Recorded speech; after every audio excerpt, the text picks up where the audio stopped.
నటి మాధవీలతపై జేసీ ప్రభాకర్ రెడ్డి చేసిన వ్యాఖ్యలు తీవ్ర దుమారం రేపాయి.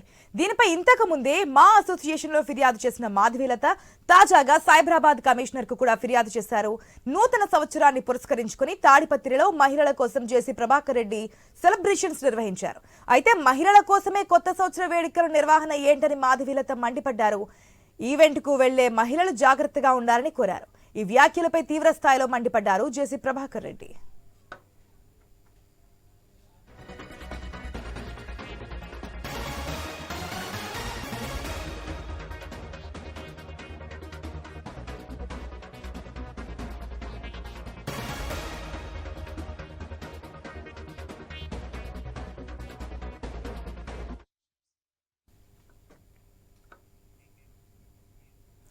నటి మాధవీలతపై జేసీ ప్రభాకర్ రెడ్డి చేసిన వ్యాఖ్యలు తీవ్ర దుమారం రేపాయి. దీనిపై ఇంతకు ముందే మా అసోసియేషన్ లో ఫిర్యాదు చేశారు మాధవీలత. అయితే ఇప్పుడు సైబరాబాద్ కమిషనర్ కు కూడా ఫిర్యాదు చేశారు. న్యూ ఇయర్ రోజు జేసీ ప్రభాకర్ రెడ్డి చిన్న ఈవెంట్ చేశారు. దాంట్లో మహిళలను మాత్రమే పిలిచారు. ఓన్లీ మహిళలతో నిర్వహించడం ఏంటని చెప్పి ఆనాడు అటు జేసీ ప్రభాకర్ రెడ్డి వర్సెస్ మాధవీలతగా వారైతే జోడు చేసుకుంది. ఈ రోజు దీనికి సంబంధించి మరో ముందరకు సైబరాబాద్ కమిషనర్ కూడా కంప్లైంట్ చేయడం జరిగింది. పూర్తి అప్డేట్స్ మా ప్రతినిధి రవిచంద్ర ద్వారా తెలుసుకుందాం. రవిచంద్ర, న్యూ ఇయర్ రోజు జరిగినటువంటి వివాదం లేదంటే మాటలు, కామెంట్స్ ఇవన్నీ కూడా ఇంకా ముందు సాగుతున్నటువంటి సిచ్యువేషన్ మనం చూస్తూ ఉన్నాం. ఓ పక్క ఏపీలో కూటమి ప్రభుత్వం ఉంది. మాధవీలత బీజేపీలో స్పోక్స్ పర్సన్ గా ఉన్నారు. బీజేపీలో ప్రముఖ పాత్ర పోషిస్తూ ఉన్నారు. ఇంకా ఇది చిలికి చిలికి గాలివాన్లా మారుతోంది. సైబరాబాద్ కమిషనర్ కూడా కంప్లైంట్ చేసినట్టు తెలుస్తోంది. డీటెయిల్స్ ఏంటి? అయితే ఆశ గత 21 రోజుల నుంచి ఈ వీళ్ళిద్దరి మధ్యలో మాధవీలత వర్సెస్ జేసీ ప్రభాకర్ రెడ్డి మధ్య వివాదం కొనసాగుతుంది. అయితే 31st రోజు ఆయన జేసీ ప్రభాకర్ రెడ్డి కొంతమంది మహిళలకు పార్టీ ఏర్పాటు చేశారు.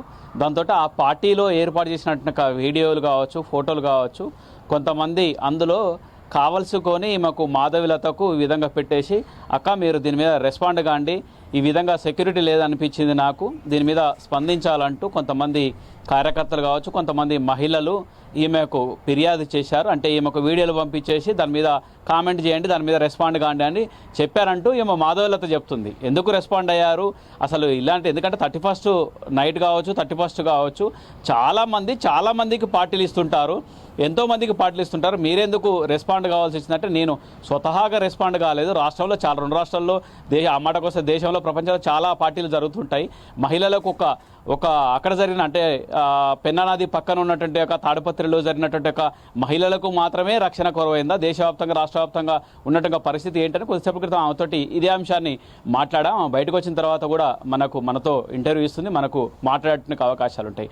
ఆమె చెప్పేది ఏంటంటే, కొంతమంది నాకు వీడియోలు పెట్టారు, దీని మీద స్పందించాలి, మాట్లాడాలి నన్ను అడగటంతో, నన్ను డిమాండ్ చేయడంతో నేను స్పందించాల్సి వచ్చింది. ఆ విధంగా స్పందించాను మహిళలకు. ఎందుకంటే ఆ రోజు 31st రోజు పోలీసులకు కూడా చాలా వేరు షెడ్యూల్ ఉంటాయి, వేరే రక్షణ విషయంలో కూడా ఉంటుంది. ఆ విధంగా ఇబ్బంది ఉంటుంది, మహిళలకు రక్షణ విషయంలో ఇబ్బందులు తలెత్తుతాయంటూ ఈ విధంగా కామెంట్ చేస్తే, దానికి ఆయన రెచ్చిపోయి ఆయన ఆ వయసును కూడా దృష్టిలో పెట్టుకోకుండా ఈ విధంగా రకరకాలుగా నన్నే విమర్శలు చేశారు. ఆ విధంగా సరైంది కాదు. నన్ను విమర్శలు చేయడంతో నేను మళ్ళీ ప్రతిస్పందించాను. అందుకే కంప్లైంట్ చేయాల్సి వచ్చింది. అటు మా అసోసియేషన్ దగ్గర కంప్లైంట్ చేయాల్సి వచ్చింది, ఇవాళ ఆ సైబరాబాద్ కమిషనరేట్కి వచ్చింది. సైబరాబాద్ కమిషనరేట్ సిపికి కంప్లైంట్ చేసేందుకు ఇక్కడికి వచ్చింది. ఆ తర్వాత రాయదుర్గ్ పోలీస్ స్టేషన్లో కూడా ఎఫ్ఐఆర్ నమోదు చేసేటువంటి అవకాశాలు ఉన్నాయి. ఇదే అంశానికి సంబంధించి తప్పైందంటూ కూడా జేసీ ప్రభాకర్ రెడ్డి ఒక విధంగా ఆయన కూడా ఇదే విధంగా చెప్పారు. నా వయసు రీత్యా అనుకోకుండా వచ్చింది, నా మతి స్థిమితం సరిగా లేకపోవడం వల్ల ఈ విధంగా వ్యాఖ్యలు చేసిందని ఆయన చెప్పుకొచ్చారు, క్లారిఫికేషన్ ఇచ్చారు. అయినా కానీ ఈ విధంగా అనకూడదు, అలాంటి మహిళల విషయంలో ఈ విధంగా ప్రవర్తించడం అంటూ మాధవీలత సిపిని కలిసేందుకు, సిపి దగ్గర కంప్లైంట్ చేసేందుకు సైబరాబాద్ కమిషనరేట్కి వచ్చింది. Asha. Right Ravichandra, thanks for the update.